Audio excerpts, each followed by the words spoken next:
Ну, көреміз когда. Да, как попрет. В общем, қайырлы кеш, қайырлы күн, кому как. Бұл очередной шоткаст. И бізде қонақта біздің ағамыз, редактор Рамазан Фаилов и Гала. Тек дауысы ғана. Ну, как дела? Жақсы, әдемі. Әдемі?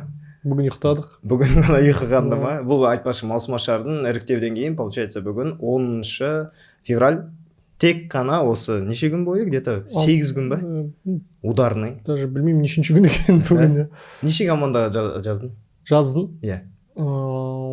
Білмеймін, уже хабарласты көп командамен, просто көп алылмадым. Я кейбір командаларымды қайтарып бердім, себебі менде уже маусымашардың кезі уақыт болған жоқ ешқайсысына. Ну, нешеуіне жаздың? Ну, 5 где-то 6, может, солай. Ну, жаздым дегенде толықтай жазғандар болды ішінде. Соны былай көмектесіп просто консультант ретінде там не істеуге солай болды. А одан цена меняется? Консультация, толықтай? Ну, я енді келісем ғой командамен сеу дейтін жаңағыдай. Ну, бірақ сразу келісім бар, то, что мен... Возможно, отличу деген сияқты ма? Ол бар, сосын жаңағыдай, мен ештеңеге көмектеспеймін. Лига, ана, мынау, ганка, бірдеңе вообще ештеңеге көмектеспеймін. Тек сценарно бересің, как сдадут, так и сдадут. Мен араласпаймын, басқа редакторлар ол команды қайқа шешеді, сол жаққа. Ол басқаша болатын болса, ол взятка ғой, уже саған берді, сен өткізіп бердің, сондай келісіммен. Жақсы ғой, онда справедливо. В общем, қолдан келгенше справедливо. Ну, иә.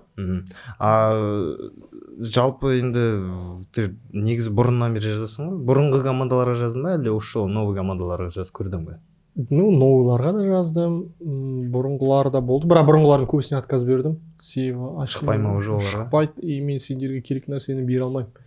Себебі команда түрі мен деңгеймен өскен, хотят басқа нәрсені да, екеуі келіспейді бір-біріне. Онда ше мынандай сұрақ қойшы, вот біз 2018 ол сендерге көріне бастаған кездеріміз ғой, бірақ өзіміз 7-ші класстан демейін енді, ну, примерно образовалась этот стиль 10-11 класста бізде. Бұл мен алғаш составым, әлі сол ғой. И получается, содан кейін бізге қазір, қалай айтсам болады, жазылмайды уже ештеңе, не в кайф. И мен уже балалармен сезіп атырмын, что біз уже рамка өз-өзімізді там, мына жерде бүйту керек, чтоб маған ауысу керек. Но я не хочу этого, но уже біз өзіміз солай беріп тастадық. И как избавиться от этого? Ну, вообще образның құрбаны болу, короче, ол өте қиын нәрсе ше. Жоқ, по сути, мен то, что я говорю сәлем бергенмен, ол нормально, ол образ емес. Негізі мен сондаймын, когда я вот веселый. Не веселый просто. Я имею в виду то, что вот формат стиля. Мне мына жерде мынандай 2 тычка болу керек, потом мына инашы ашылады, мына жерде бүйтеміз, вот, потом әзір, мына жерде рахмет бар. Вот сондай бір какой-то болды формат. И халық білет соны, и по-другому рисковать тоже андай, есть что потерять просто. Мен вообще, енді оны былай қазір бет толық айтып беру түсініксіз, себебі енді жұмыс істеу ойлану керек, ақылдасу керек қол нәрсе. Жұмыс істейміз, жалпы енді сразу бүйтіп нарда айтатын емес. Негізі мысалға бір смысловой гон ойнайтындар болады ғой. Повозу ұрысту, короче. Гон, бірақ астында бір смыслы бар, короче, да. Сонда айға қарай может кетуге. Себебі уже бір жасын толыққан сайын сен баяғыдай бір нәрселер айта бергің келмейді ғой. Ит мышықтай айналасы жүргісің келмейді кейбіреулердің уже. Бір посыл бергісі келеді, тағы бірдеңесі бергісі келеді, сондай да. Сояқтарды может ойланып көруге, қарап көруге, қалай оны істеуге болады. Россияда командалар гон ойнап жатыр, мысалы Ресейде. Бірақ та бір смысл астында бар да бір нәрселер. Актуалканы қозғайды. Флэш Рояль жақсы, екі өлтіреді соны. Да, маған мысалға мен, хотя өзім гонды ойнамаймын, маған Байкал ұнайтын болды Ресейде. Байкалдың юморлары ұнайтын болды, күлетін болды. Ну, Сок, Прима оларды ұнайды, но Байкалға қатты күлетін болдым мен. Қызық болды стильдері жалпы. А естідің ба то, что Флэш Рояль чемпион болды да, қайтадан сезон көрді? Қалай олай бола ма бізде Қазақстанда? Ол негізі легенда ғой же, иә, то, что чемпион пропускает сезон деген. Да, кім шығарған білмеймін, заңдылық. Но обычный люди тоже солай болады, олар чемпион болады, кіреді. Ол енді бұрын ғой, ол кезде андай, пока ешкім білмейді деген сияқты. Ну, біздің нәрседе 2012-де бізде не көп болды, хейт көп болды, тағы әңгіме көп болды. Бізде жоспар болған жоқ вообще чемпион болу дейтін, сол жылы. Біз 2014 жылы боламыз дедік. Кстати, мен осы жерде айтып кетейінші, сен бір рет екеуміз әңгімелескен, сен айтқансың, то, что сен алдын ала жазып қойғансың уже. Там 1-8-де сен уже алдындағы ойындарға жазылып тұрды, иә, сценарий? Біз 4 жыл вообще ешқандай эфирсіз, ешқандай лигасыз, кубоксыз жүрдік. Қытай лигалардың бәрінде. И багаж 4 жылда бізде нормально жиналды. И маусымашылар 1-8-1-4-ке біз почти уже көп шашылған жоқпыз сол нәрселер бар, просто актуалка басына қосасың. Сонда финал ғана жазылды, Полуфинал, финал жазылды. Но мен жазда Астанаға жұмысқа келдім, и квартирде тұрдық, и балдар отпускқа кетті. Трешка квартира Набережка жақта, и мен үйден бір қатты не жоқ, қыдыру ондай жоқ менде вообще. Үйде кітап бірдеңе оқысам, и просто не істеймін, ішім пысады, үйде жалғыз өзіммен трешкаде, и просто сценарий жазамын. Просто не ой келеді, бірдеңе кітап оқытыр, ой келіп қалды, жаза беремін. Түнде шығам, бәрі адамдар басылған кезде Набережкеде жүремін, түн ішінде паркте шамалы демалып аламын, ұйықтаймын. И так күнде. И августте менде уже полуфинал, финал болды. Я 4 домашка болды, визиткалер көп болды, блоктар көп болды. И биатлондар өте көп болды. Сол биатлон одан кейін 4-5 жыл командаларда асырады. Биатлон болмай жатса, есін аға звондайды, кел. Мен просто келемін де командаларға оқимын, олар керегін алады. Еме кетемін. Теңге ештеңесіз просто былай көмек ретінде. Ол кезде теңгесіз болды ма? Жоқ, былай жаздыратын команда болды, былай жаңағыда биатлон, бірден қуш жүру деген білмеймін, онда теңге дейді сұрап. Ну, смотря кім сұрап тұр. Жоқ, вышкіде вот қиналып жатыр ма, ол сұрап тұрған жоқ. Просто менде мындай бар, мынаны оқышы, шынысымен не істеп жатсың. Даже финалда мен соперниктеріме көмектестім, бес шаңалықта биатлонда. Біздің форматқа келмейтін күлкілі биатлондар бар, бес шаңалық болды ол кезде. И бізге оны оқысақ ол өтпейді. Сосын мен оқисың ба, мындай бар берді. В истории Қазақстан жайдарманында вы единственный, бірінші жыл келіп чемпион болған. Но күндер өзіміздің жігіттер, наверное, тоже солай сияқты меніңше. Оларды просто ұмытып кетті ма әлде? Олар 2008 чемпиондар ғой, 7-де, по-моему, олар премьер-лигада ойнады. Или может 7-де вышкіден түсті ма премьер-лига, точно білмеймін, но өздері айтпай ма? Нақты білмеймін, ол әшесі ол туралы сөйлеспей. Но бізде жаңағы не болды? Біз сұрандық келесі жылы вышкаға 12 деп 13 жылы. Вот финал бітті, ертесіне бар. Чтобы доказать. Доказать. Біз дайынбыз, біз ойнамыз келеді, бізде бар, болмайды, чемпион демалу керек деп. Сол кезде сөйтіп айтты ма? Сол айтты, оны басшылық айтты. Оны басшылық айтты, солай. Есен аға. Еще бар ғой, заң бар, иә. Прикольно. Мынау нешінші маусымашар өзіңе? Жалпы ма? Жалпы сен бірінші рет келгеннен? Мен 2010-да келдім, бірінші маусымашарға. 9-да келе алмадым, 2010-да келдім. 2010-да келдің бе бірінші маусымашар? Сонда сен 2010-да келдің де қай лигаға алдың? Центральный лигаға. Келесі жылы 2011-де? Премьер лигаға, сосын вышли. Біз бірақ 2009-2008 Ақтөбеде ойнадық, аймақтықта ойнадық, қалалықта ойнадық, солай бәрін. Но маусымашар келмегенсіз? Маусымашар келген жоқ. 2009-да маған қатты болезнь болды, то что колледж ғой бізде енді ақша бөлген жоқ, маусымашар бара алмадық. Бүкіл командалар маусымашарда, үйдесің өзің. Жоқ, ондай жоқ, енді квартирде маусымашардан келді командалар, и мен қатты қызығушылық болды. Күнде бір ғалым дейтін жігіт болды, агытым жігіт. Күнде анаға звондап, маусымашарда не болды айтып берші деп сұрай беретін болдым да. И уже мен қазір күлкім келеді. Еститін болдым ана телефонға жаңа. Мен жоқ деп айтшы, шаршап жүрген шығармын. А неге ол кезде команда болмады, возможность болмады ма? Возможность болмады енді колледжде. А команда болды? Команда болды. Сол команда ма? Который чемпион болған? Или көп ауысты ма? Жоқ, чемпион болған команда, бірақ енді ішінде болды 2 адам, бірақ тағы қосылды походу чемпионда. Себебі неде бізде состав 2 рет ауысты. Бір рет 2007 жылы негізі колледжге түскен кездегі бір состав болды, ол өте жақсы состав болды. Бірінші курс бәріміз там бауырмал. Одан кейін ол жерде не басталды? Бірінші курстан кейін бір бала мысалы, ол сборник таэквондодан болды. Қазақстан сборнигі. Я ол не істеймін дейді, КВМ-мен кетемін дейді, там сен өмірін спортқа арнаған адамсың, сен сол жаққа кет. Ол капитанымыз болды біздің. Ол спортқа кетті, тағы жігіттер жұмыс. Капитан болды ма еще? Сол капитан болды. Таэквондист деп тұр ма? Ну, ол реально қатты ойнататын сондай болды. Бізде бар еді ғой капитан. Сондай спортсмен. Доминирование ғой бізде шешсе. Бізде солай шешілді бәрі. Ну, аны 45 килограмм болды енді, брат, там сөйлесуге. Сол болды. Сосын уже ол состав кеткеннен кейін тағы бір состав құрылды. Нұрсұлтан болды, Назарғалиев, вот первый состав бастап, мен первый голос болған. Екеуміз басым. А вот после чемпионства сендердің командаларында около творчества қалған сен ғана ғой, иә? Казспортта бір бала енді жұмыс істейді, ол журналист, корреспондент. Жоқ, осы Казспортта жұмыс істейді каналда. Бар ма? Нұрсұлтан ол енді неде Ақтөбеде шоумен, өзін телевидениеде жұмыс істеді. Биылғы маусымашарда өзіңе новость болған команда? Новость болған прям мынау деп айту бар ғой, Давай тогда бірінші мынандай сұрақ қояйыншы. Сен когда около жайдармана как редакторсың ғой, саған айтқанда сен білесің, то, что осыны көретін, явно сол өзің балаларың, где-то кто-то, может, сен прям алдыңнан өтіп жүр. Сен былай до конца честно жауап бересің ба? Иә. Как есть атасың. Вот если кто нравится, кто не нравится, айта аласың. Командаға ма? Жоқ, жалпы. Біреудің көңіліне қара қылу деген. Просто мен білем то, что сен көп көңілге қарайсың. Бүйтіп тіке в лоб айтпаймын. Мен сені қатты айтып жіберемін. Мен айтып үйренбегенмін қандай. Сын қабылдау ауырып кетеді. Жаңағыдай жеткіземін. Жаймен. Но не нравится деп оны бүйтіп алып тастамаймын. Оның сол жерін дұрыстауға тырысамын. Ну онда ше міне Қыздар рай деген команда, ол қазір көбісіне біз когда жай сұраған кезде көбісіне вот сол открытие болды. Или сен ол команда бұрында білдің бе? Жоқ, білген жоқпын. Неде көрдім, Қыздар кубогында, неде чемпиондар кубогында көрдім. Иә, қызық болды, но жаңағыдай впечатление просто то, что мен неге келіспеймін, чемпиондар кубогы, Қыздар кубогы ойындар, ол не атмосфера сорада сондай болады. Сен деңгейлес командалармен ойнайсың да, и сен отборға путевка ұтып аласың, сен уже басқа деңгейде командалармен ойнайсың.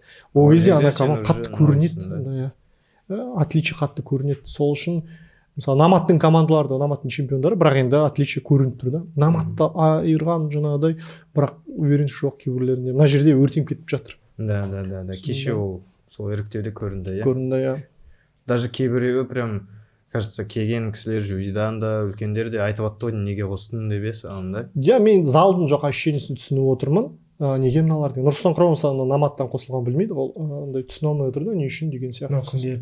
Иә, и теле ертең көрермендер қарайтындар, оларда да сұрақ болуы мүмкін, сонда біткен ба, басқа команда жоқ па деп. Себебі не бір жақсы командалар болды да, по идее ойнауға болатындай. Бірақ та уже аналардың орны бекітілген, ол келісілген дүние, ол ойнау керек қалай жағдай болғанда да. Олар көрді, енді келесі жылға олар мүмкін басқа тәжірибемен келеді. Себебі осындай үлкен ойындар ғой, андай өсіретін командаларды тәжік көру керек. Дежавю прямой өтті вышкаға. Ол себебі алдыңғы жылы олар өз орнын ағаларына Рудныйға бергендіктен, Рудный өз орнын қайтадан берді ма? Жоқ, ондай болған жоқ. Дежавюді өткенгі неде білесіздер, соңғы ойында дежавю өтіп тұрған жері жюридің қателігінен кейін дежавю ұшып кетті. Себебі 4-0 ойыны болған жоқ ана арада. Ол ашық әңгіме, оны бәріне айтады. Ол ешқандай команда емес. Жоқ, дежавю емес, Қыздар емеспен кім ойнады? Өзенмұнайгаз ойнады. Батыр қала ойнады. 3-1 біз енді ойын алдында примерный счеттарды білесің, былай ойша. Қандай ойын болуы мүмкін. Ол дайындағанда емес, примерный болуы. 4-0-ді біз сразу көреміз, 4-0 ойыны қалай болатын. 4-0-ге ойын болған жоқ орада. Егер де Қыздар емес 4-0 ұтылмаса, хотя бы 3-1 ұтылса, дежавю өтеді. И біз 3-1 где-то сондай болады деп ойлаймын. Сонда бұл чисто қиянат жасалғандықтан, как от души берілген путевка болып тұрмау осы жылы? Иә. Сол ақылдасылды, сосын бірнеше варианттар. Кіммен ақылдасылды? Мен Есін ағамен ақылдасым, ұсындым. Ол кісі қарсы болған жоқ. Мен айттым да, финалға алдырайық жігіттерді, финалда қонақ болып көрсін финал. Бір нәрсе істейік та олар да осы жерге уақытын арнады. Енді ол болған кезде мысалға 1-4-те дежавю тоже төгілсер еді. Мен айта алмаймын то, что олар беріле қояды. Олар да неше жыл ойнаған жігіттер ғой, түрлері кішкене көрінеді, бірақ еңбекқор өте сондай келді. Рудныймен ойында өздері айтты, біз не жол береміз. Жаңа неде шығарда. Иә, шығарда. Кімге береміз деген кезде өздері отказались. Просто мен сөйтіп ойлап қалдым, то что сол Рудныйға өздері бергендіктен, Рудный осы жол ойнамаймыз деді де, и оларда енді путевка бар ғой. Ол нәрсені ұсынды кеше неден нон-стопта ойнайтын болды, сол күні айтады да, осылай. Біз оған дейін өзі шешіліп қойды ол нәрсе. В принципе, тогда жүзі сошлись. Былай да дұрыс. Ну просто орада біз бергеніміз біз тараптан дұрыс шығар, себебі енді жюриді да таңдайтын, басқаны істейтін біздер ғой. Да. Сол себепті жюриді таңдайтын сіздер ме? Енді біздер дегенде администрация жалпы общий да, Есін аға бар, тағы ақылдасалар. Мен вообще биылғы жылға мен білмеймін, дұрыс, менікі дұрыс емес. Мен мындай нәрсе ұсындым. Президентский балл дейтін бір балл болсын дедім, запаста. Ойында жалғыз бір балл болады. Қолдануға болмайды, ана қызыл автобустағы не сияқты да, терезесін тұратын. Вот жюриде жаңағыдай болып қалған жағдайда президентский баллды ол айтады, мен атына мен бір баллды осы командаға беремін. Чтоб жаңағыдай жағдайларда. Если келіспеушілік болса, администрация біраз урегулировать. Иә, бір-ақ балл общий, ол группада тек бір балл болды. Сондай ұсындым, но оны қабылдамайды, мен білмеймін. Прикольно. Енді биылғы жоғары лига біраз өзгеше болады ғой. 2 топтық кезең болады биыл. Вот соны можно пояснее. 4 топ, 4 командадан. и айына команда бір ақ рет ойнауға келеді. Бір айда бір рет ойын, келесі ай келеді. 3 айда сен групповойды бітіресің. Екеу шығады. Екеу шығады. 3 ойын, екеу шығады. Екеу шығады и 8 команда шығады. 8 команда қайтадан 4-ке бөлінеді. Ол чисто сол футбольный системамен, кім бірмен, кім екімен солай. Сол 4-ке бөлінеді и тағы өзара ойнайды. Сол неден жаңағы группалардан бірінші, екінші орындар финалға шығады. Финал. Болды. Бір ойынға ма қысқарды былтырғымен салыстырған кезде? Иә, 7 ойын. Получается дұрыс қой, 7 ойын, үшеу, біреу. 7 ойын. Жақсы. И еще сонда 7 поездка. 7 поездка. Если, конечно, финал өтсең, 7 поездка. Себебі не болып кетті? 2 ойындар біздерде қатар болатын болды. Бірінші ойында актуалық бар, басқа бар, бәрін салады. Екінші ойында не үшін жюримен әзілдесу, экран баяғы видеоны қиып алып көрсету көп. Оны білеміз, біз олай әзілдесе беруге болмайтын. Просто оны алып тастасыңдар. Тақырыбы жоқ. Ол себебіне бүгін ойнады и арғыны ойнау керек ода. Бір күн ғана бар да. А вечный шуткалар уже азайып баратыр, баяғыдай тема жоқ қандай. Қазір актуалки шутить етеді, осындай шешім дұрыс деп ойладық. Иә, мүмкін дұрыс шығар. Көреміз, как будет. Қиыны командалар жұмыс істейтіндерге шамалы қиындау болуы мүмкін, себебі сен ай сайын жұмыстан сұрап тұру керексің. Қалған енді жас студент или там өзіне жұмыс істейтін адамдарға, в принципе, багаж жинауға бір айда бір приветствие тұрғыза алмаса, команда мен білмеймін енді. Иә. Бірақ қазір енді шыны керек, вышканың өзінде жаздыратын командалар көбірек қой, чем жазатын командалар. Көбейіп жатыр жылдан жылға. Ол жақсы ма, жаман ба? Ол жаман негізі. Конечно. Өте жаман. Чисто актерлар өсіп барады. Да, и ол андайда, мысалы разминка дейтін конкурстар қоясың ғой. Вот неге қоймасқа. Көрінеді да. Но мен вообще қарсы емеспін, разминка дейтін конкурс. Ана конкурсқа қалай, Россияда сол ұнайды маған, ситуация бар ғой, ситуативный. Соны, кажется, бола ма? Тоже қызық конкурс. Ол әлі сынылған жоқ, бірақ возможно ма? Мүмкін финалда деген сияқты, иә? Бірақ ситуацияда ол реально қызық. Мысалы, разминкаде де сұрақ дайындаған кезде бұрын сразу 5 жауап 1 минуттың ішінде ойланып көретін еді. Мысалы дайындап жатырмын ба, 5 жауап хотя бы ойланып көремін. Шыққан жоқ па, короче, ол сұрақ атпадайды. Себебі қиын сұрақ.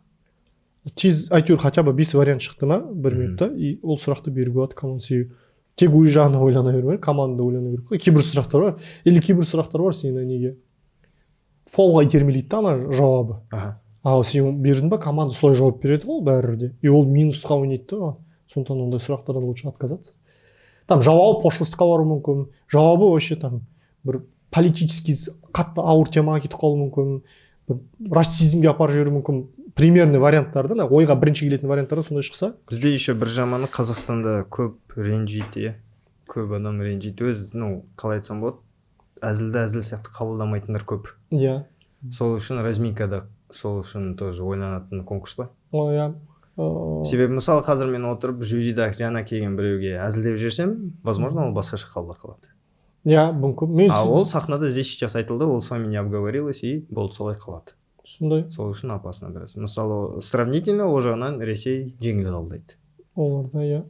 Олар енді әзілдеп қабылдайды. Бәрі емес енді, сравнительно. Неде жазда Светлогорскта болдым. И после банкет болды. И жюримен жаңағыдай. И каждый командаға подходить етіп, жюри әңгіме айтып жатыр, андай сөйлесіп, пікір таласып, жюри. Герой России болды. Возможно, сорда оларды айтады там, почему мынандай бол қойдан, прям обсуждение. Сол, пікірін айтады, ешқандай не жоқ. И андай бүйтіп кісі болды, аналар бала болды. Вот бізде разрыв бар сондай. Өте разрыв. Социальный слой сияқты қойып тастаған ғой. Как будто вот біз первый класс, сендер низкий класс. Жюримен мен. Вот Нұрболдың маған айтқан нота, Боранқұл Нұрбол айтады да, Нұром ол кезде 3 баласы болды да, 6 баласы бар. Нұром казачкелі 5 баласы көбейіп жатыр, шүкір. И Нұрбол айтады, Нұром мен 3 балам бар дейді. 92 ғой, құрдасым ғой, 3 балам бар дейді. И жюридегі бір жігіт менен 2 жас. Мына Боранқұлдағы қара бала деп айтады дейді да. Мен де айналам бар, дос бар, тума бар дейді да, бір әулеттің басшысымын. Мен атым жаттап алса несі кетеді дейді. Хотя бы алдыма информация болса дейді. Вот сондай нәрселер болады. Былтыр білмеймін енді болды ма, но болады ғой. 22-де біз команданың атын білмейді. Значит, ол міне звондалды, міне келді, міне отыра салды. Міне алдын ала ескертіледі кейбіреулеріне. Олар просто келді. Наверное, адами безответственность. Да. Не ойынға кетқанда білмейді. Сондай бар. Бір жюри байда айтқан ғой, мына командасын өткізбей қойған ана жігіттің өзін финалға өткізуге болмай ма депші. Высший лигада отырып.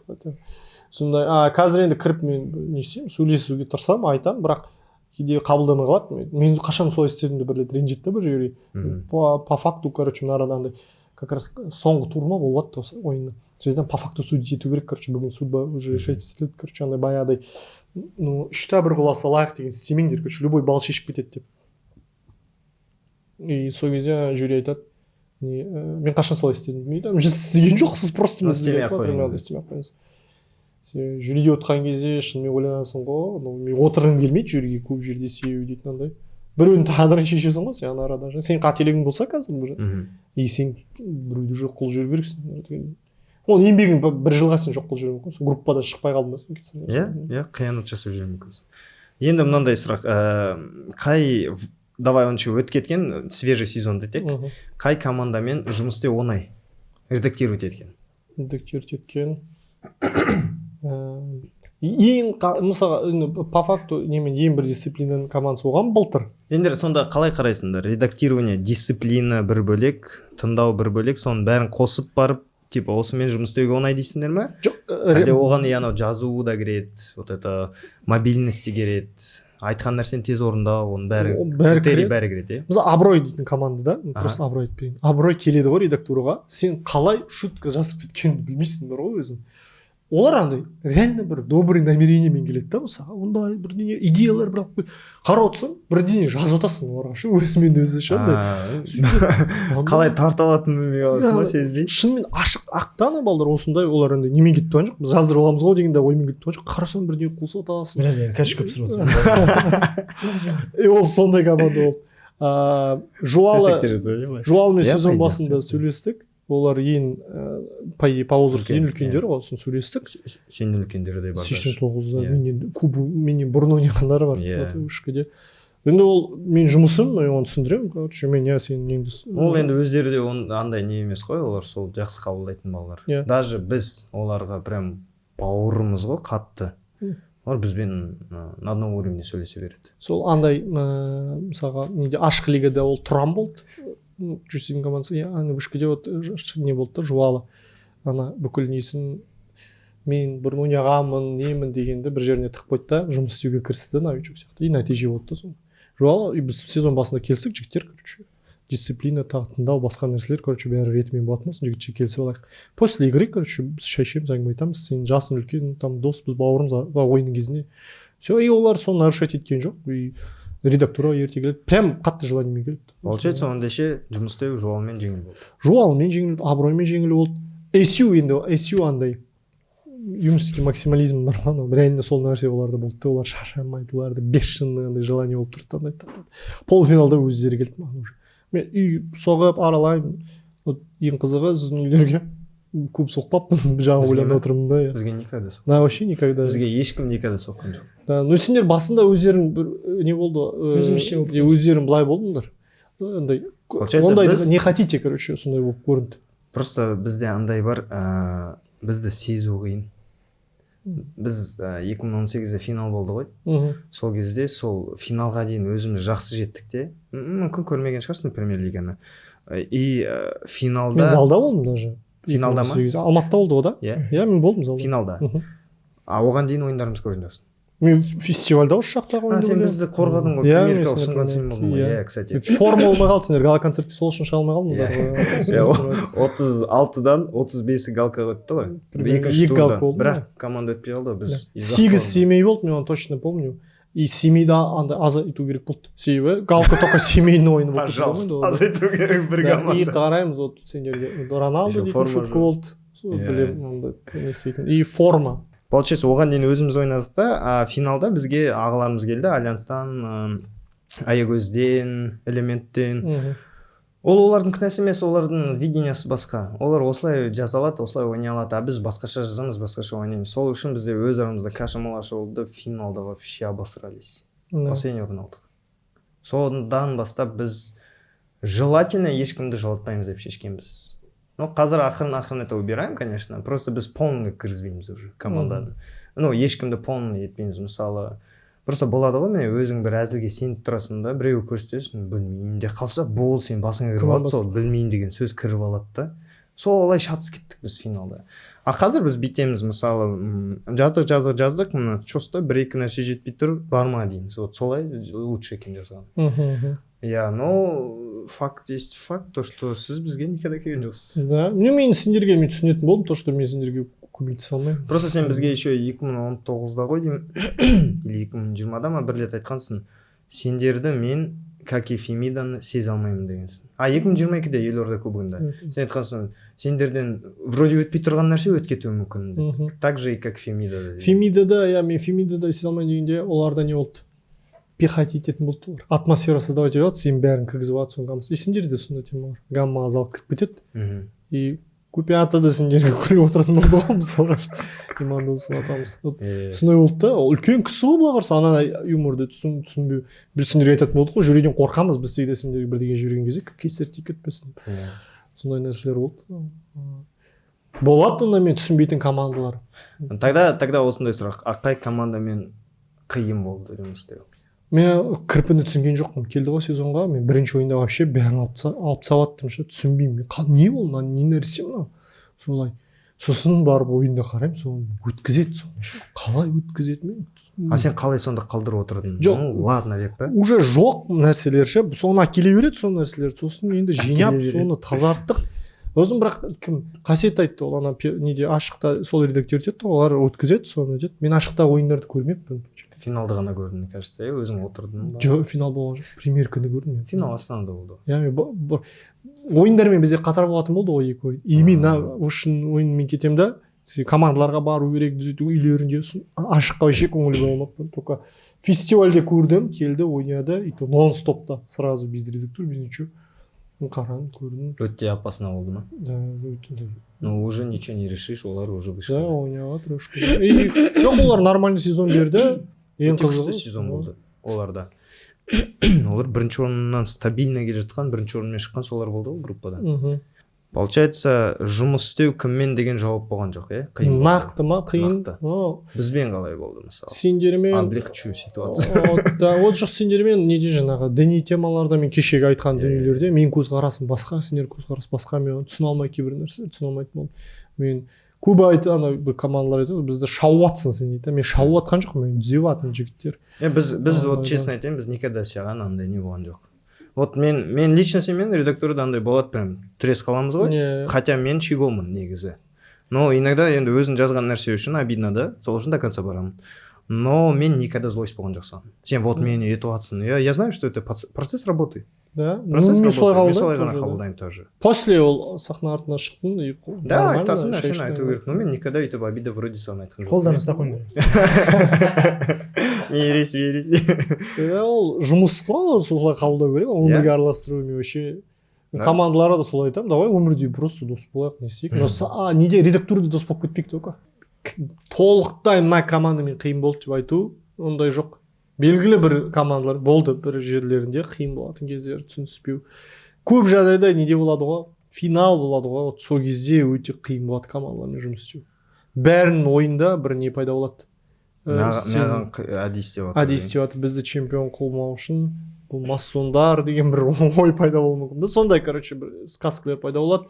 Любой қиыватқан нәрсе, неге?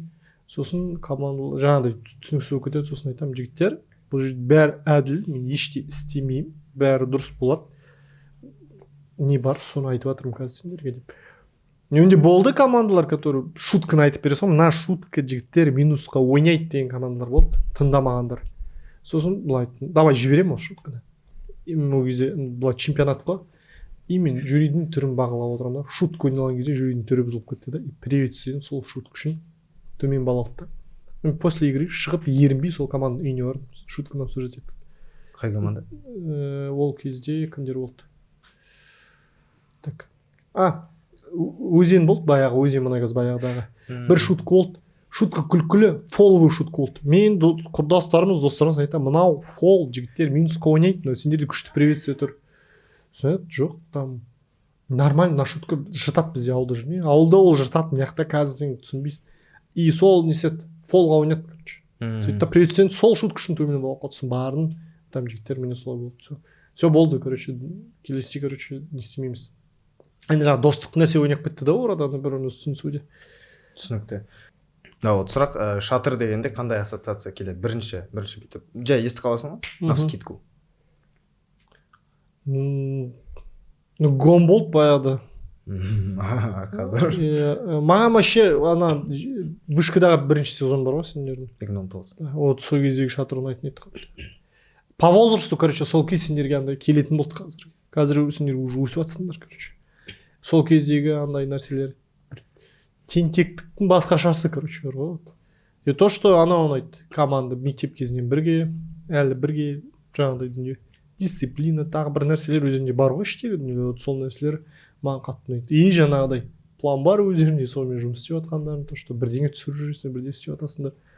Өз гаммалар, өз кайфтарым бар, короче, сол жері маған ұнайды. Не еске түседі? Ну, кейде наоборот ойна кетеді екен ондай нәрсе. Ондай бар ма? Иә. Когда өз гаммаңнан шықпай кеткенде. Ну, иә. Біз көп ол сценарийда көрінеді. Біз өз-өзімізді күлдіртетін әзілді ғана ойнаймыз да. Хотя, в принципе, басымен жетіп тұрасың. Мына жерде жақсы, мынаған келетін әзіл. Редактурада сол ғой проблема айтасың. То, что каждый командаға тоже редактор болған кезде только редакторский шаблонмен редактировать етуге болмайды. Негізі кіресің команданың жағдайына, түсінісуге тырысасың. Мына команда мындай, бұлар былай ойлайды, мыналар былай. Мысалға командалар түсінбейді, неге аналарға жіберді, неге бізге жіберілмейді дейді, бір шутканы айтады. Мысалы, тот же фоловый шутка дейікші, фоллоу емес, чуть на грани фоллоу. Бір команда бірінші жыл келіп жатыр высший лигаға, бір команда үшінші жыл жүр да. Мыналар бұл жердің еркелері уже. Бұлардан қабылдайды, сен жүргейді қабылдайды, таниды, түрлерін таниды басқа. Мыналар новичок, сен келіп новичок. Наглую шутка айтып жатсаң, короче, сенен қабылдамайды. Мен айтамын, чуть-чуть өлшеші, қазір қана шутка, бүкіл сценарийінде құрт жүруі мүмкін. Зачем тебе это? Сондай нәрселер түсіндіресің. Сосын жаңағыдай политический юмор, тағы басқа юмор дегендер бар ғой. Региондарына байланысты да кейбір нәрселер біреулерге жіберіледі. Сен 10 регионда сол проблема болып жатыр. Сондай дүниелер. Тогда мен бір история айтайын осы немен связанда, вообще отвлечемся от темы. Қалай маған жайдарман көмектесті. Бір рет неге барамын, мен вообще жалпы күресте негізі мен КВНщик екенімді көбісі білмейді, көрмейді. Ол осы юг жақтарда көріп танитын болмаса, біз жақта вообще білмейді. КВНщик деп, сен клоунсың болды. Мені мазақтайды клоун деп. До сих пор мен даже өстім ғой. Әлімге дейін старшылар залға келсе, клоун деп сөйтіп айта берді. Мен уже оны мимо ушей вообще бәрібір. Оларға ол өнер, творчество вообще бәрібір оларға. Төбелес, сол күшпен измеряться етеді ол жақта бәрі. И солай бір рет Алакөл қасымызда ғой. И жолға шығамыз. Қасымда 97-те күресетін бала біздің облыста. Мен, соның бауыры и досы. Ну, там, андай фехтование қатысады. В общем, вообще сфера біздің не емес, вообще шетелде оқитын бауыры. И Нивамен просто, новый Нивамен. Менде права жоқ. Вообще, әліңге дейін. Қызықпаған. Бірақ айдай аламын машина. Үйістіп кетіп баратамыз да, олар ұйықтайды ғой. И мен отырамын жолға, аяқ өзінен. Кетіп баратырмын машинамен, кетіп баратамын да. Қызық кеттім машинаға, новыйда. 140-пен келе жатырмын ғой уже. Аналар ұйықтап отыр бәрі. 140-пен келе жатырмын да, бізде мүмкін болмаған шығарсың ол жолдарда, Алакөлге баратын жолдар. Жоқ, ол жатыр.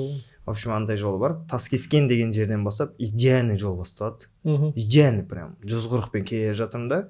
И до Үржары. Әрі қарай да норм. И Үржарға дейін Мақаншы деген ауыл бар. Ол былай получается, бүйтіп түске жатасың, бұрыласың, и где-то через метров 400-500, кажется, не уже. Арка тұрады, Мақаншы деген. И мен бұрыл қалғанда қараймын, не тұр ғой? Военныйлар тұр.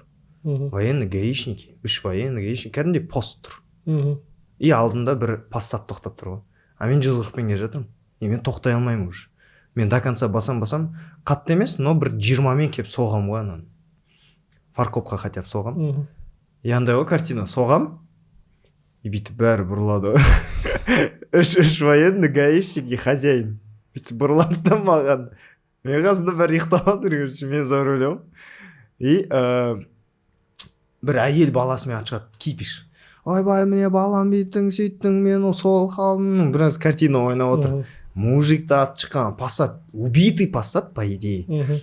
И жұлқылап отыр да, несін, бамперін. Міне бауырым сындырдың, мынауың не деп.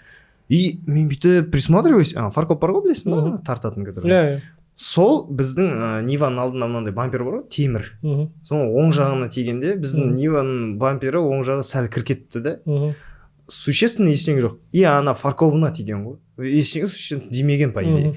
И именно сол жерде бір богомол ма бірдеңе жәндік езіліп кеткен ғой. мхм И бір часть бізде тұр богомолдың несі. Бір часть фаркопта езіліп тұр ғой. И мен айтамын, міне басқа ешқай жерде соққан жоқпын деймін. только богомол Иә, анау бүйтіп, сол ғана жер болып тұр. Сілкіп бүйтіп гаишниктер қарайды, оларды үндемейді, не дерін білмейді, бүйтіп тұр да. Жарайды онда деп, короче, бір бөлме кетті, отырды да кетіп қалды. тану орда болған жоқ Орда болған Мгм. жоқ. Пассатпен отырды да кетіп қалды. Сосын ана тұрды да, праваңды берші дейді. Жоқ деймін. Удешкаңды берші дейді. Жоқ деймін. И алады да иін айтшы дейді. Иінді айтамын. Но сенің машина емес қой дейді. Там я хозяин ұйықтап отыр деймін ғой. И сол кезде 97-тегі алса ғой, килограмм имеется в виду. Мгм. Оянады, анау бар ғой андай ұйқылай не отқанын білмейді, бүйтіп удешканы берші десе әрең тауып беріп тұрды да, бүйтіп оқыды да. Мен ойлап тұрмын, все, мен демалға жатырмын ғой, мхм бүкіл ақшамды қазір тастаймын деп. Анау енді негізі судимый нәрсе ғой. мхм богомол еще Иә, богомол кетіп тұр еще. И ана тұрды, бүйтіп пауза болды негізі. Пауза болды да. Мен енді күтіп тұрмын просто, мен андай болды, басымды бүйтіп бет қойдым да, күтіп тұрмын қашан ақтырады. И тұрады да. Жайт, брат, бара берші, сені таныдым, көбеншек екенін дейді. Мен вообще прикинь, көбеншек екенін таныдым дейді. Просто ары қарай өзің білмей қойшы, сол хозяин міне берсін дейді. И андай үндемей отырмыз, мен андай чуть-чуть в шоке болып тұрмын, короче. мхм Хотя мне уже пассажирскийда отырмын бүйтіп. Не анау айда келе жатыр да, только есін жиып отыр ғой, не болды жаңа дейді. Мен айтып беремін, и қалай неге жіберді бізді дейді. Мен таныдым не ғой. Қомаш дейді. Короче, андай бар ғой, сенбейді. Қалай сені таниды деп, короче, өздері де шоке ғой. Алар орыстанға, ты что, получается, зарешал да? Зарешал да? Деп алар түсінбей тұр ғой. И вот сол кезде ғана маған Жайдарман көмектесті. Өмірімде. мен ең қатты андай танып бір жерде ең күлкілі болғаны не болды, вокзалда тұрып сосын вокзалдың туалетіне кіріп шығайық деп дос бала арқасында екеуміз кіреміз ғой, и ана туалетте қағаз беріп отыратын апа бар ғой, кіргізетін. Сен Жайдарман емессің, кіре бер тегін деді, короче. И ана көрші бала содан кейін бәріне деді, роман білесіңдер ма, туалетке тегін кіргізеді. Қатты ол енді кім несі бар сонымен жаңағыдай не істеп жатыр ғой, ол да бір не шығар ма, тегін сөйтіп көрші. Назар жоқ. Прикольно. Андай, нені айтып берші? Қалай сен әйелің сенен телефон сұрады? Ол уже кетіп болып кеткен да там. Иә. Ол просто жай халық білмей білем ол история. Ол не ғой, андай телефон, короче, 5S па өзі ол. 7-й, короче, самый последний модель. Ол где-то 2017 ма? 5S сынып қалды. Да. И пока телефонсыз жүр бір уақыт. Или 5S істеп тұр, по-моему, көнерді уже. Сосын мен оған бір күні ұрыстым, короче, шамалы үйде отырған кезде чуть-чуть дамыш ішінде бірдеңе оқы, қара, насихатында, уағызында, андай сабақтар қара, жалпы ютубта көп қой әртүрлі дамытатын, бірдеңелер қара үйде босқа отырма. Сөйтсе бір шамалы күнге айтады, iPhone 7 плюс 65 дейді. Өзің не істейсің десем, уағыз тыңдайын деп. И реально ол шын мәктіңді ше. Реально и уағыз Ол прикол айтқан жоқ, короче. Реально солай айтты. Ол по идее ход сияқты Ход естіледі. сияқты, иә, мен қатты күлдім. Сосын алып бердім, иә. iPhone версиясы өскен сайын, короче, иманы күшейеді. Былай қараса кайф қой тоже. Да. Өйтіп иманы күшейсе. Менде бір рет мынандай болған. Бала кезде болады ғой андай. Тупо ұрлайын деп емес, ұрла көру керек деп ұрлайсың ғой бір. Бір рет жарысқа бардым, Көкшетауға қойдым, шатыспасам, наверное, бір 10-да, 11-ден барамын да. Ол кезде андай до Астаны жеттік пойызбен, и пересадка андай электричкалар бар ғой. Но андай бодрый электричка, в общем, новый. И электричкада андай кружка тұрады ғой, просто бірге тұрады. Просто комплект, там, орамалмен бірген сияқты, только оно стеклянный. И біреу андай шустр бала болады, ал кетеді, короче, клиптаман. Не көреді, соны бер кетеді. И мен ана қызығам андай шустр үстіне. И стаканды сумканы салам ғой. И тренер менікі емес бара жатқан, вообще сборныйдың сияқты ғой, біздің ВКО-ның. Алам сумканы тығам да, и кетіп бартам да, еще мен ошибкам да, шығам да, ана жүрді ғой. стакан беріп кеттім деймін ғой тренерға. Ол тұрады немеге пердің демейді ғой, неге ұрладың дейді. И мен айтамын ғой осылай ұрладым деп балаларға да мақтанып жүрмін, мен ойлап жүрмін мені қазір похвалят деп. По идее мен дуракпын иә. И ана кісі маған сөйлеп қойды ғой. Содан кейін қатты сол білмеймін, сол как-то мен жүрегімде қалып қойды сол кісінің қатты сөйлеп. Ол еще по-взрослому ұрысып тастады маған. Оның наверное қателігі болды, то что маған кішкентай балаға по-взрослому ұрысып тастағаны. И блин андай. Ну в принципе ұрлыққа жоқпын. Ну білмеймін, сол как-то қалып қойыпты. Сондай бір детский бір ұрлық болды ма?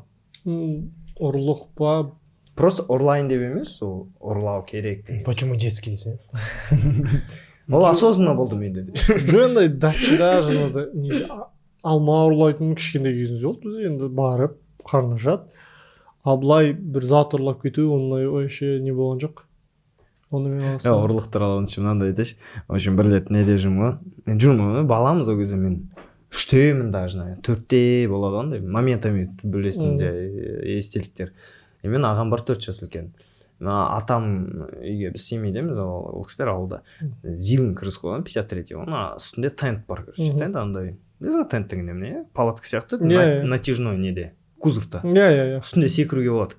Кішкентай балаларымыз ғой, двордағы бір 5-6 баламыз. Секіріп жүрміз ғой үстінде. И біз жерде отырамыз. И бір дәу 2 мужик келеді, черный кожанкада. Тұқылдатады, ағам түседі де өйтіп алдынан ашады ғой. Үйде кім бар дейді. Ешкім дейді. Жарайды дейді. Кірет, үйге кіріп кетеді ғой. И сұлтан қайтан келеді, ағам қайтан секіріп отырмыз, 5-6 баламыз. И смело телекті, магнитофонды алып кетіп қалады. И біз қайтан сау болыңыздар деп ешті жауабымыз. Дальше қайтан секіріп отырмыз екен. И мен соны қазір ойлаймын ғой, и мамалар шоу жеткен соны. Хотя бы то, что нас не тронули, просто дүниені алып кетті болды. И біз андай. А души, конечно, ағалар кіріңіздер. Вообще проблем жоқ. Ертең обед дегенде ешкім болмайды.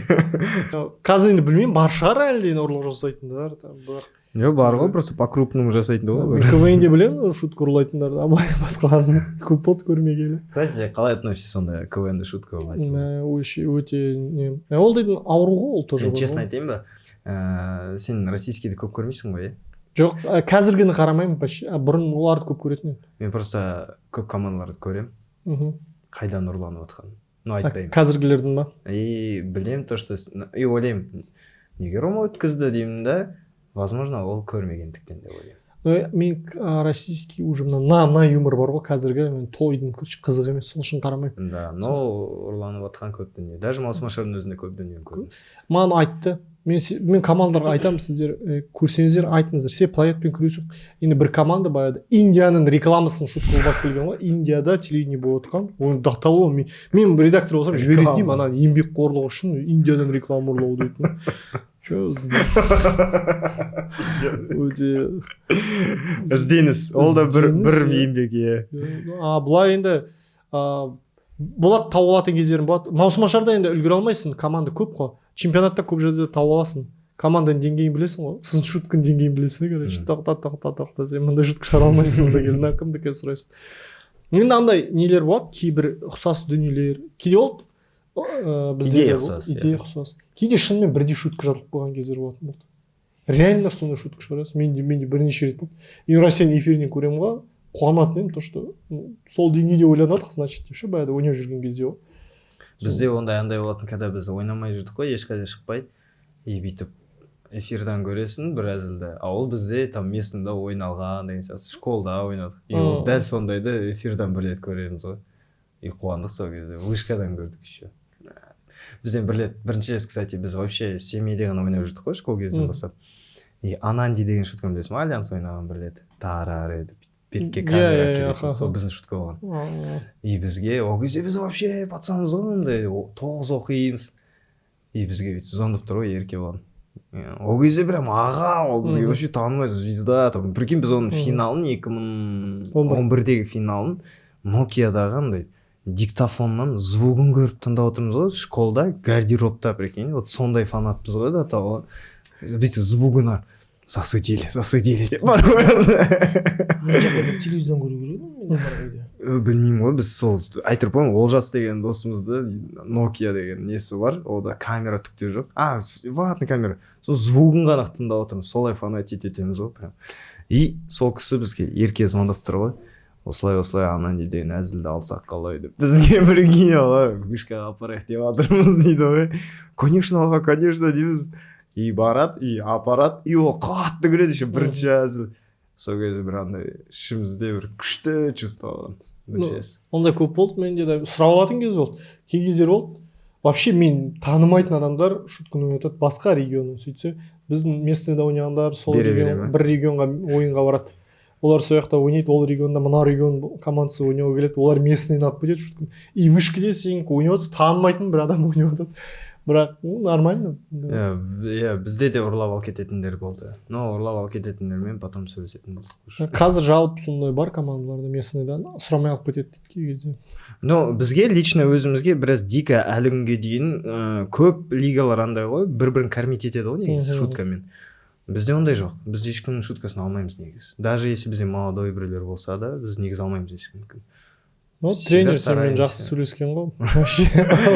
До того, ментально даже идеяны ұрламайсың. Мен просто мындайды түсінбеймін, андай жалпы ұрлық ол жаңа допинг сияқты ғой, иә.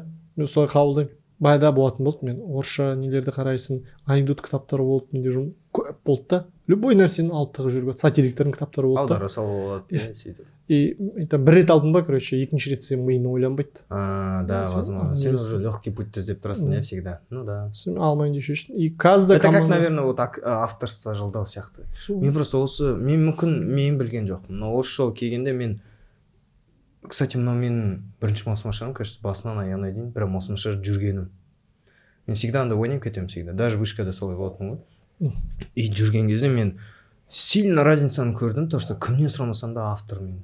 Бәрі все поделены на какие-то айналдырған саусақ санарлық автор бар. Бәрі соларға бөлінген. И мен ойлаймын да, к чему ты идешь? Натуре. И натуре ол сол жаңағы допингқа келіп тұр ғой. Сен бір рет жаздырып көрсең, возможно, олар бір ответственныйде жазды да, полуфинал, финал. И потом уже мында келеді де, бізге өту керек бір сезонға, сол үшін тағы дейді. И өз-өзіңе сенбей кетесің ғой. Мен вообще мындай айтым да, наматты автор жалдауға болмайды деген не қояйық дедім да, бірақ оны біз контролировать ете алмаймыз. Не үшін сен наматты автор жалдайсың? Сен сол жақта өсу үшін жіберіп жатырық қой біз сені. Мен түсінемін, высший лигада қиын болып жатады. Темаға кіре алмай жатасың, сол кезде соавторство болса, бір бағыттайтын да толық емес. Сен мен ағаш командаларға көп жаздым. Мен командалар болды. 2 жыл мен команданы көрмеген кездер болды. 2 жыл мен білмеймін кім команда екен. Просто текст жазам да, полный жіберем, ол ақша аударып жүреді маған. Сөйтіп Центральный лиганың 3-ші орын алдық дейді, сол жазып жатады, результаттар бар. Вообще бір 2 жылдан кейін келсем ғой, қандай команда екенін де білмеймін оларды. Солай болды, не ойнап жатыр. Содан ағаш командалар білініп тұрады. Ағаш болып айтады да. Сосын артынан уже соавторство жасайтын болдым команда. Олай жақсы не болды. Жақсырақ болатын болды. Қазір уже мен алым келмейді, толықтай ақша себебі дейтін. Ол өтірік екен көрініп тұрады. Ну, енді надо сказать то, что ода тұрған түкте жоқ, ошибаться, наверное, да? Содан еще қорқады ғой көбісі. Менің әзілім күлді болмайды. Лучше мен ақша тауып сөйтіп ететіндей. Біз никогда не боялись ошибаться. Біз никогда типа не боялись сахнада тишина ұстап, яндай. Конечно, неприятно, но сенің әзілің болса, ну ладно, ты заслужил это, сам написался. Не ектің, соны аласың.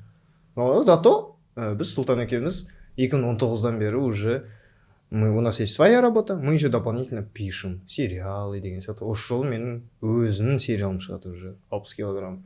И это благодаря тому, что біз бала кезден өзіміз жаза бастадық. Да? Негізгі мақсат сол ғой, бұл жерде даму, көру. Көбісі андай мектеп сияқты қабылдамайтын сияқты просто жайламанды. Сонда искусственно өсіп жатыр ғой қазір. Эко.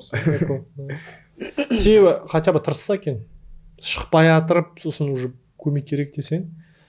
Бізде де енді финалда тоже болды. Мысалы кезде Оралға дейін ғой, топовый. Енді ол қазақша жазған жоқ білмеймін, но енді топовый екен білемін, мен айтамын, ақша тауып сол кісіні тарту керек шығар деп ойладым да, финалға келе барып жатсақ. Сосын Марат Достаев сөйледі де, ол жаза алмайды сендерге дейді. Себебі сендер өзіңнің бір нәрселерің бар да, жаза алмайды деген жазып береді дейді, ол сендерге келмейді жазып берген дейді. И сөйтіп. Ол как киімді примерять. Да, примерно келеді. Хотя берді ма, соны под себя надо примерить, наверное. Толықтай авторға сене алған командалар енді мен білмеймін мақсаты не екенін шынында ше. проект жасаймыз ары қарай солып кетеміз деген жоспарлармен құрылған болса иә просто сен бір 4-5 жылыңды арнадың осы жерге и искусственно жүрдің кеттің и сен өміріне ары қарай только таныстық бірдеңе көмектеспесе не көмектеседі. Про популярность айтайыншы, бір рет біз Алматыда 2020-да неде бармыз, Асхат Тоқтарханов, Аягөз Громас, мен и Сұлтан кинотеатрға барамыз ғой, в Африке как раз бизнес показывать. И барамыз андай толпа үйіліп тұр да, QR-мен ғой, билетті көрсетесің QR-мен, бәрі үйіліп көрсетіп жатыр ғой, міне деп. Мен тұрмын, артында Асхат тұр, оның артында Сұлтан тұр. И ана кіргізіп жатқан жігіт бүйтіп көріп жатады да, ассалаумағалейкум. Менен Асхаттан Сұлтанға қол созды, таныдым сені брат. Біз Асхат екеуміз бірімізге арамыз, мені қойшы, Асхатты айтсайшы. Бүйтіп қалдық қой, и Сұлтанға ана респект береді ғой. Таныдым брат. Менде ең Дубай молда бір суретке түстім мен. Дубай молда. Қазақ па? Қазақ, бірақ Нұрболхан екеуміз келе жатыр. Ол Нұрболханға всегда подкалывать етемін ғой, сен аудиторияңды көрдің бе деші. Нұрболханға жоқ. Жоқ, менімен келіп суретке түстім. Бір рет Нұрболхан екеумізде мындай болды. Базарға бірде барамыз ол кезде 2012-13 жылдар ғой эфирдеміз. Мен, фотографы боламын ғой олардың, мен түсіремін да оларды. Менімен де түсетіндер бар, бірақ көп жерде. И солай келе жатыр екеуміз. И конгресс холлдың маңайында екі енді қыз тұр, чиксы айта ма қалай, енді екеуі кәдімгі басқа әлемнің қыздар, киім үлгі қатты соскалар, прям солай айтқан кезде. Солай айтқан. И сөйтіп Нұрболхан екеумізге аттық. И екеуі еще орыс тілді. Это же КВН-ші деп айтты осылай. Осы Нұрболхан екеуміз. Мен уже суретке түсіруге дайындалатым ғой. Айфон шығар. То кезде айфон, там тупой телефон. Нұрболханға берді ғой. Сфоткайте нас. Екі жаныма тұр. Екі қыз ба? Екі қыз. Болып рахмет деп кетіп Нұрболхан айтамын. Көрдің ба? Менде аз, но қандай кәдімгі. Приятно ғой, конечно. Қазір сөйлесесің бе солармен? Қыздар жоқ. Вообще мен 2012-де ойнаған кезде қатты ұялшақ болдым да, қашып кететін біреу танып жатса, ұялып қашып кетемін. Ақтөбеге барған кезде де Мегаға барасың, үлкен кісілер, біз аудитория сондай қарайтын болды. Солар келіп, бауырым деп айтып жатады ғой, мен тез амандаспын, кетіп қалуға тұрсам, ұялатын едім, қатты ұялатын болдым. Қазір ол кісілер келсе, киноға ақша сұрап алып. Бізде Нұржан сондай ғой. Қандай? Қыздар келеді ғой дейді. Нұржанмен түседі ғой. Нұржан кетіп қалады. Ну иә, мен де ұяламын. Маған негізі біздің командада өзі болады ғой, бүйтіп примерно аудиторияны сезесің ғой. Маған негізі көп қыздар келеді. Қаршыға чисто дядькалар келеді ғой. Қазақ дядькалар. Бауырым, сен дерзкий үйлейсің деп. Именно қаршыға. Сұлтанға разный. Ну конкретно негізі точно қыздар маған үлкен дядькалар қаршыға всегда. Әкімге Павлодарда болады, сол кезде бүйтеді. Бір көп қыздар келеді, бір 3 қыз әдемі келеді де. Ойыннан кейін уже, кәдімгі формамен фото түсіп алайық дейді. И давай деп бүйтіп Гала екеуміз ғой, тұрғалы жатсақ. Нет, я с ним хочу дейді. Гала бүйтіп. Гримерканы ашып кіріп кеткен. И мен аяқ киім, сумкам бәрін лақтар салды бүйтіп. Гримерканы өзің біл брат. Ала тупо фото түскен үшін. Бірақ мен ұяламын біраз, тоже келеді ғой, қысылып қаламын өзі. Бізде ана осыны Рысқұлбеков, Рысқұлов 24 дейтін неде адресте квартирде тұрдық. Қордағы жобада Аралас бар ішінде, Назар Аударып бөлек үйде тұрдық. Марат Достаев бар, Нұрболхан, бәріміз бір үйде тұрамыз. И Нұрболхан екеуміздің бөлмеміз бір. И чемпионаттамыз ғой екеумізді. И полный жаз бойы ол кубоктар отады ғой, жасы бай, ана бәрінде ұтылып қаламын. Кубокты ол мен басыма қойып кетеді осылай. Прям неге кубокқа қойып кетеді. Көрдің ба деп ше андай таңертең тұрған кезде не істеп оянсың, қиналып оян деп. Мен уже надоело шықты, ұтылып қала беремін. И полуфинал болды бірінші. Нұрболхандар ұшып кетті, жеміш болашақ. Біз өтіп кеттік, Все, бірінші плюс, И финал біз чемпионбыз. Мен чемпион болдық. Ана квартирадан ерінбей жаңағы үйге келдім. Нұрболхан заттарын сумкеге салдым да, пайызге лақтым. Бұл дейін чемпиондар тұрады кеттір.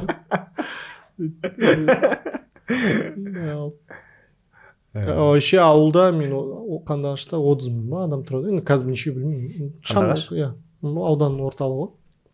Сол кезде папа үйде жатқан адамды жақсы көрмейтін болды. Всегда жұмыс істей береді. Жаңағыдай. Ол кезде бәте ауыр, бірақ тымыс емес, андай еңбекқор ғой, шаруа. Үйде болады жай жаттай алмайтын адам. Жақсы көрмейді. Мен келемін, мен 2012 эфир. Ол кезде ұлттық арна ғой, тек бәрі қарайтын. тану енді дәл Ақтөбеде өте көп таниды, короче. И ол Чемпион болып кетті. чемпион, и батя оны түсінбейді, короче. Вот это жүр. И ол денсаулығына байланысты жұмыс істеуге болмайды, бір шабашкілер тауып алады ғой. И мені алып кетеді бірге. Кирпич сындырып отырасың, не кепін түсіріп алып, ұялғаннан бүйтіп отырасың. И андай ғой, біреу танып қоймасыншы. Енді танып қойғанда да ештеңе жоқ, бірақ енді андай да, сенен сұрамайды ғой, сен еңбектеніп жатыр деп айтпайды ғой ешкім. Күніңді көре алмай жүрсің ба деп сұрайды да, сол үшін ұяласың да. Ол сөйтіп папаға түсіндіре алмайсың, сосын барасың. Таныды ма ондай? Жоқ, кепін қатты түсіріп алдым, бұл тырысатын болдым, сол жақта киімді ауыстырып, таза киім киіп алып, сол жақтан кетқанын білдірмеуге. Менде андай болған, общение барғам ғой, толпа кәдімгі общение, еще көп общениеда мен по идее общение ұстайтын всегда андай болады ғой. И общение ұстап отқан кезде болды, шешілді. Но оно прям до драки баратын общение ғой, толпа тұр, сен ортада там говоришь, все тогда пацан мазя деп бар ғой, бәріне бүйтіп беріп атасың да, брат, что там сезондасың дейді ортасында. Сондай қызық болады. И сразу андай смена болып кетесің ғой. Я бірақ көріп жатырмыз, вот сол қиын бар ғой, андай дерзкийдан бүйтіп тұрғаннан, я көреміз сол деген қызық сол смена. Как думаешь, осы сезонда кім фаворит вышкада? Ну енді жалпы былтырғы нелер ғой, ойнағандар ғой. Давай айтайықшы, былтыр саған начале сезона кім өзіңе фаворит болып көрінген? Жоқ, былтыр бәрі сол кіммен, Ақпен біргемен кімді айтты ғой? Қыздар емес айтты ғой, осылардың сезоны. Жуалы андай аяқ астынан қосылды ғой орада. Олар счет алынған жоқ былтыр, негізі кіріп атқан кезінде. Биыл Ақпен бірге ойнай ма? Ақпен бірге ойнамайды. Онда ше кім деп ойлайсың? Ну, қазір ол тоже расслабон беріп жіберуі мүмкін Камалаларға. Бірақ енді Камал жүр көбейіп жатыр ғой негізінде.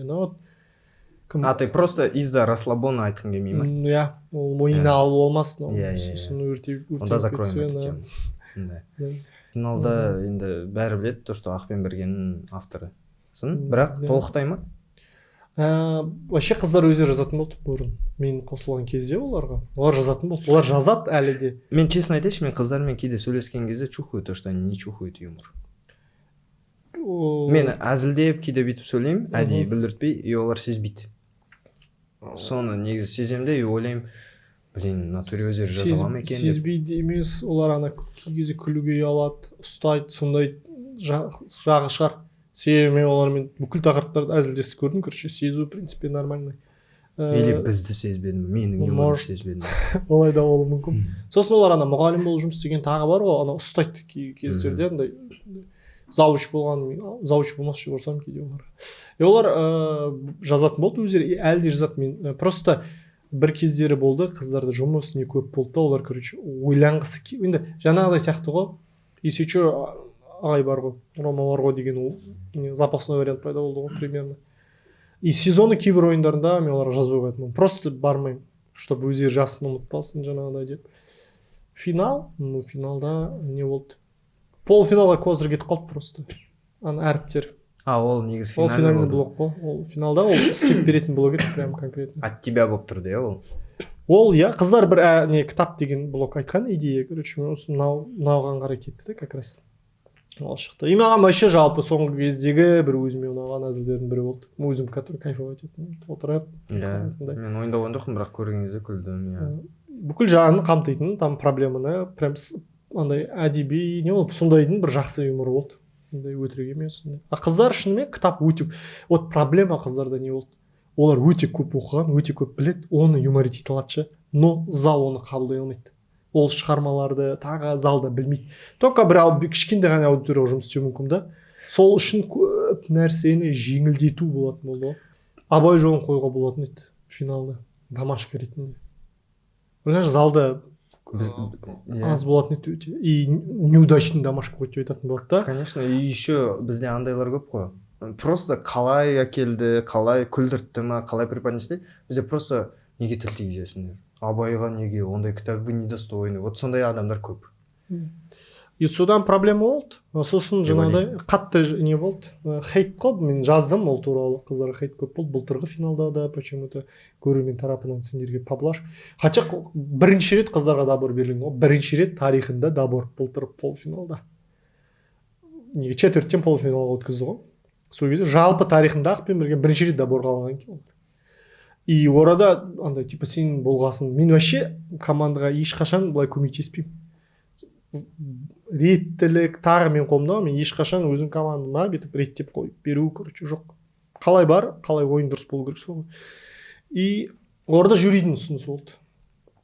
Мен кетіп баратын Мараттан сұрадым, Нұрсұлтан Құрман. Бәрінен сұрадым, екеуі айтты. Ақбен бірге мен талант деді. Мен бардым есіне, бәрі айтып жатыр.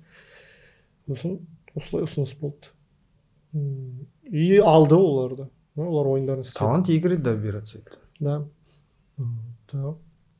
Ондай көп кейбір сезондар Олар группадан да алынды, 1/4-тен де. Жоқ, группада бар емес, талант өтті группада. Иә.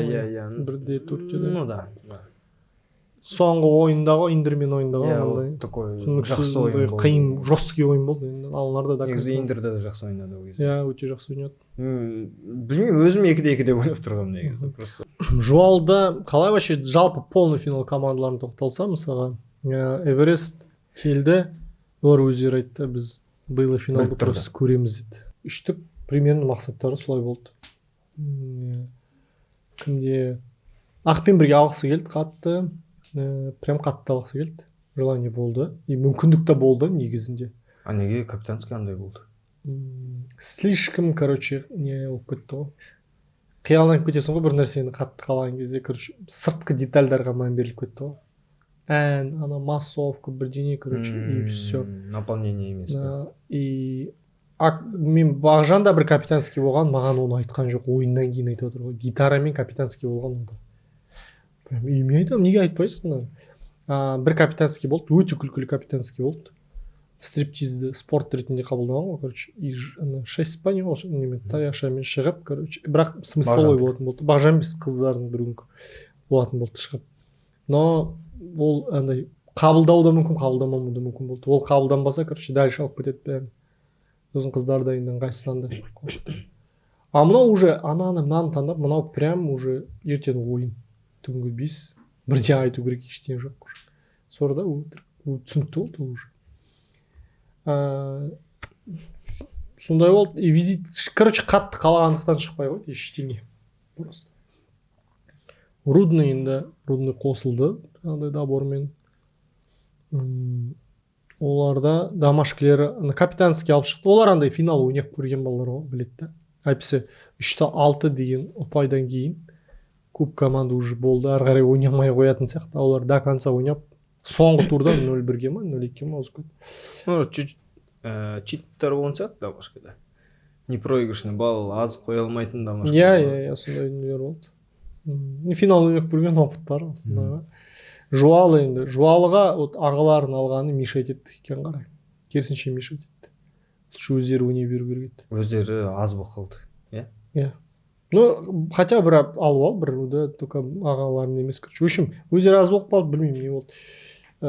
Пайдалы болмады, дұрыс таңдамады. Қыздар емес, олар бүкіл конкурсты толды орады.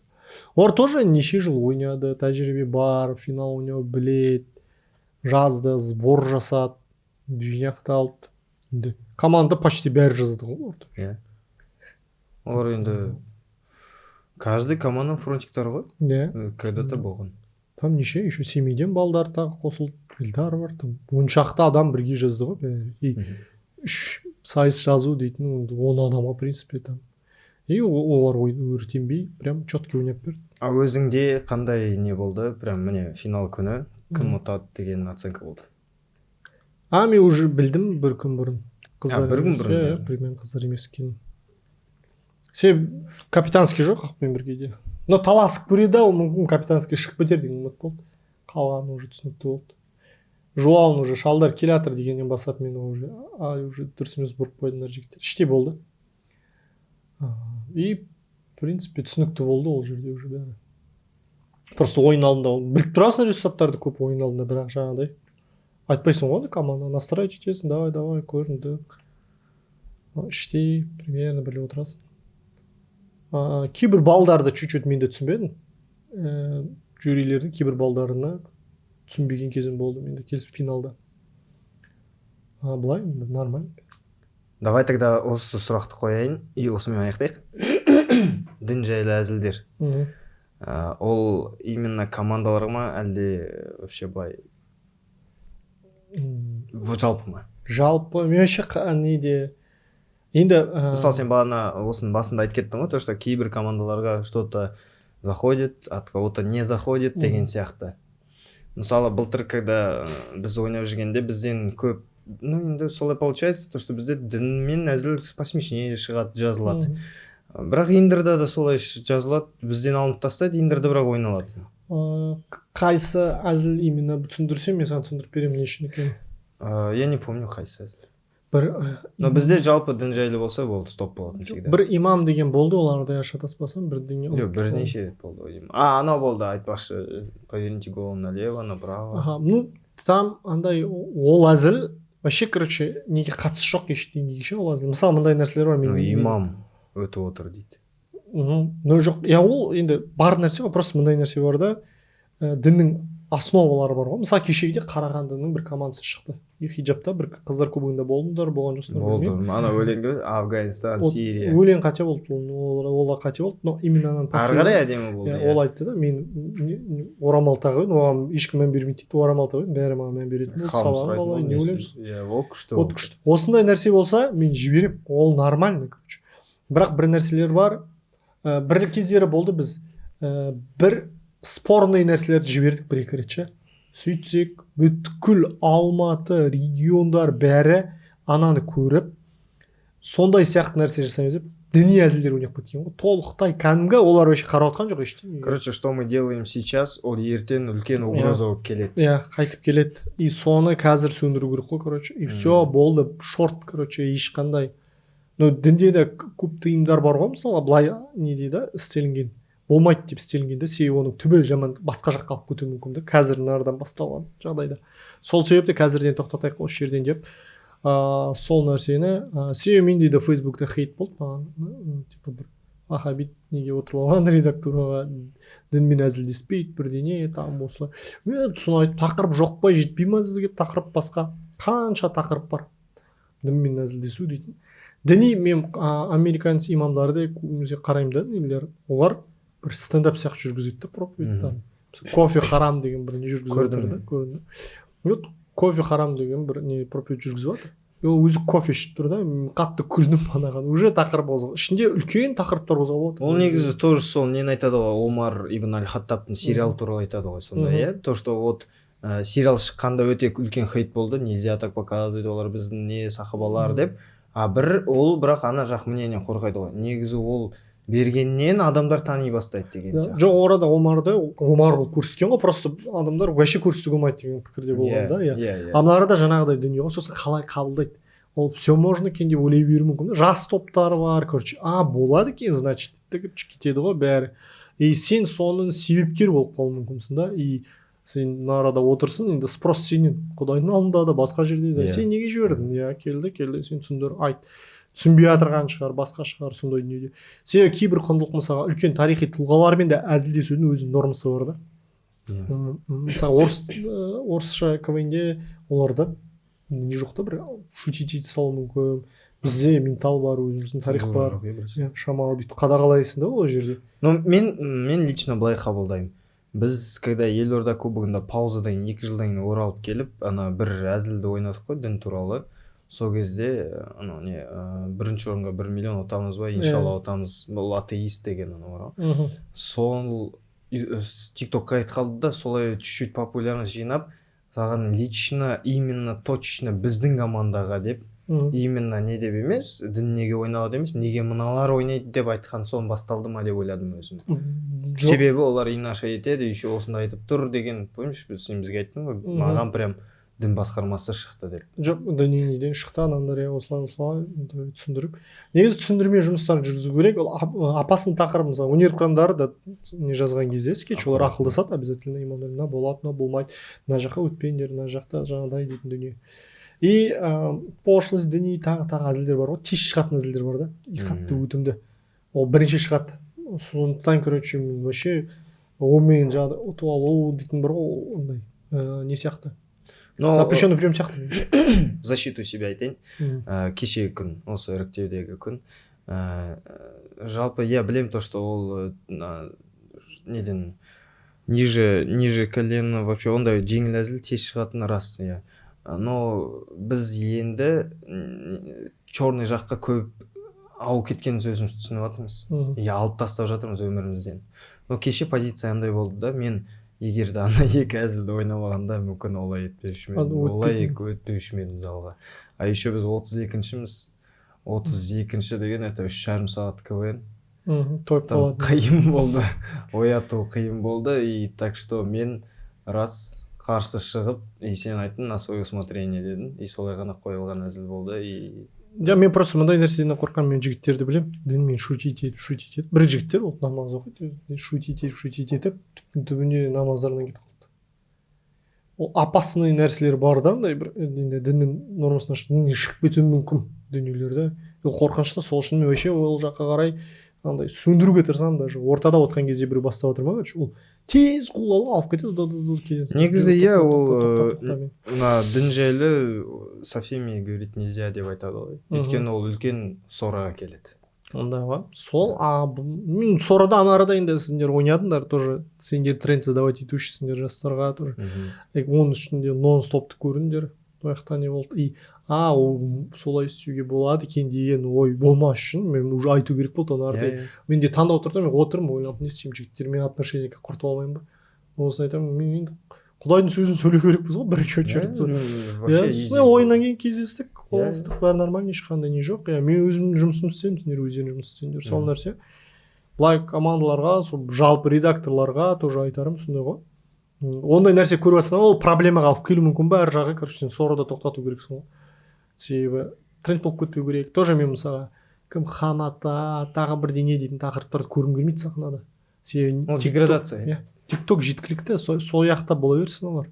Біз не істейміз оны насихаттап, оны жұлдыз қылып алып шығу, оны бар ғой, тоже ол андай. Өзін деңгейін. По сути, ол жұлдыз емес. Ол жұлдыз емес, қазірге ол бір клоун, реальный клоундар ғой олар, короче. Ренжімес, көріп отырсам, сондай образда жүрген адамдар ғой енді. И сен соны алып шығып жұлдыз болып. Любой дүниенің посылы болу керек дейсің ғой. Ой болу керек. Дұрыс посылы болу керек. Бір мағына, мен смысловой КВН полный болып кету міндетті емес. Но бірақ бірдеңе донести ету керексің ғой сен.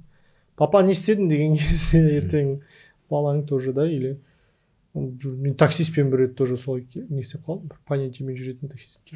Понятиемен жүретін таксист па? Клоун деп по жизни дейді. Қалай? Біреу танып қалды да, машинада менімен суретке түсті, ауылда ғой бірінші. Сосын, коммунизм, клоун деп по жизни деп бастады. Там, братан, клоун беспін мен. Мен әзіл ғой, мен айтамын, сен мен қарайым, не ойнағам, сосын клоун олай шутить етпейді. Мен мысль жеткізуге тырыстым, мен ойымды айттым. Сосын екеуміз біразға кеттік, түк, сосын соны жоқ бауырым, мен былай айтқанмын. Мен де оны түсінуге тырыстым, мен ол өзінің көзқарасынан қарап отырмын. Сол КВН-дегі балдар бәрі начитанный, дұрыс, әйтеуір бір көзқарасы бар, бағыты бар жігіттер ғой, ойын айта алатын. Солай болу керек деп ойлаймын мен. Ой дұрыс қой. Соған кейінді келе жатыр, қазір нормально, бәрі жақсы. Соған қарай стремиться еткізуге. Сол нәрсе, білімді, мен сана алмаусын деп қойды ғой, білімді КВН болса, ләззат алар едім ондан. И толықтай юморды алып тастау емес орада. В общем, ол солайға андай айтады ғой, адамға бір берілген ерекше қасиет, вообще жалпы адамға берілген баланс. Вот сол баланс ұстай білу керек қой. Чтоб жөн дұрыс, нормальный адам болып өмірден өту үшін баланстай білу керек. Это также соған да қатысты ғой. Білім мен юморды баланспен әкеледі. Да, жеткіз. Сен ең қиын жұмыс сол, бірақ ең дұрысы сол ғой негізінде. Негізі баланс деген ол любой ситуацияда қиын негізі. Даже отношения вот өз ата-анаң мен әйелің, вот соның бәрі баланс қой негізі ойланып қарасаң. Сол балансты ұстай білген адам жақсы өмір сүре білетін сияқты. Все? Спасибо. Өте хороший подкаст, познавательный подкаст. И Лёп познавательный. И я думаю, осы подкаст арқылы көп жас командалар біраз нәрсені түйіп қалар деп ойлаймын. Все, сәттілік. Рахмет. Думаю, хорошо сработаемся в будущем. Все, бұйырса. Санал болсын. Все, рахмет. Правда, Юрий? Шайшып. Давай. Кайсанкиш? Просто команду тексеріп деген ше. Команду тексеріп